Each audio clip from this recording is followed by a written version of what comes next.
Deuteronômio capítulo 12. Este capítulo traz aqui como título, o lugar do culto verdadeiro.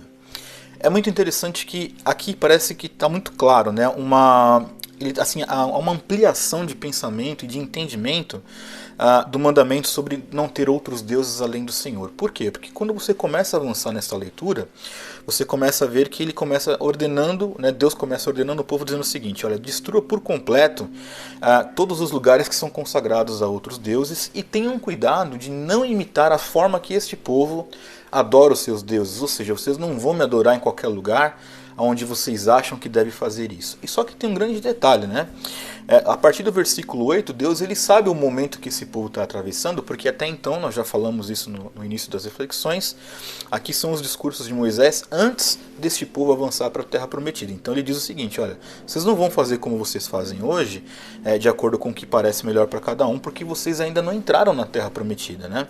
Porém, quando vocês passarem do Jordão, ou seja, quando vocês entrarem para a terra prometida, vocês vão buscar um lugar que Deus vai mostrar a vocês aonde vocês devem ir para oferecer os seus holocaustos. Então, o que Deus estava aqui dizendo era para que de nenhuma forma a adoração a Deus ou a prestação do culto fosse semelhante aos outros deuses da sociedade da época.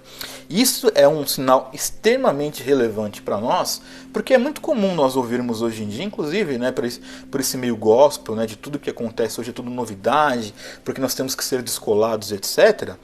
Eu adoro a Deus do meu jeito. Isso está errado desde sempre. Isso está errado desde sempre. É claro que eu não estou aqui limitando a atuação de Deus, e também acredito que um culto prestado a Deus, além de ter um local que você pode fazer isso, tem muito a ver com a nossa caminhada cristã. Mas isso não significa, em nenhum lugar da Bíblia, inclusive até no Antigo Testamento, que isto pode ser feito a partir do meu entendimento, porque quem determina estas coisas é Deus e acabou, ponto final. No fim das contas, nós precisaríamos entender qual é este local, entender e aprofundar o nosso conceito de igreja. Já fica aqui a minha recomendação. Nós temos aqui um curso do Discipulado do Evangelho Negociável que tem uma aula que fala especificamente sobre o que é a igreja, mas especificamente aqui, voltando aqui ao nosso capítulo, ele diz que a forma de adorar a Deus não deveria ser a mesma forma que os outros deuses eram adorados, nem nos locais e nem no modo de operação desse culto. Então isto dá para nós realmente uma ampliação muito maior do entendimento do mandamento sobre não ter outros deuses, principalmente porque logo para o fim deste capítulo nós vamos ver aqui uma crítica ferrenha sobre idolatria, que é o ato de adorar outros deuses, adorar pessoas no lugar, é tudo aquilo que está acima de Deus na nossa lista de prioridade. Então isso é uma idolatria. E aqui, ele, a partir do versículo 28, para ser mais preciso, o discurso ele vem muito visceral contra a prática da idolatria. E aí há algumas advertências muito severas da parte de Deus aqui. Por exemplo, olha, vocês não procurem nem saber a respeito desses outros deuses, não saibam, procurem não se aprofundar nestas coisas, ou seja, não percam tempo com isso, para que vocês não caiam nessas ciladas. Então, na verdade, não é que Deus ele está nos proibindo de conhecer outras religiões no sentido de estudá-las para saber até como contradizer essas religiões. Não é isso não. Aqui, ele já sabendo que o povo é tendencioso, e nós temos os diversos episódios aqui do povo que se prostitui adorando outros deuses, ele diz o seguinte: não procure saber disso para que vocês não caiam nesse tipo de coisa.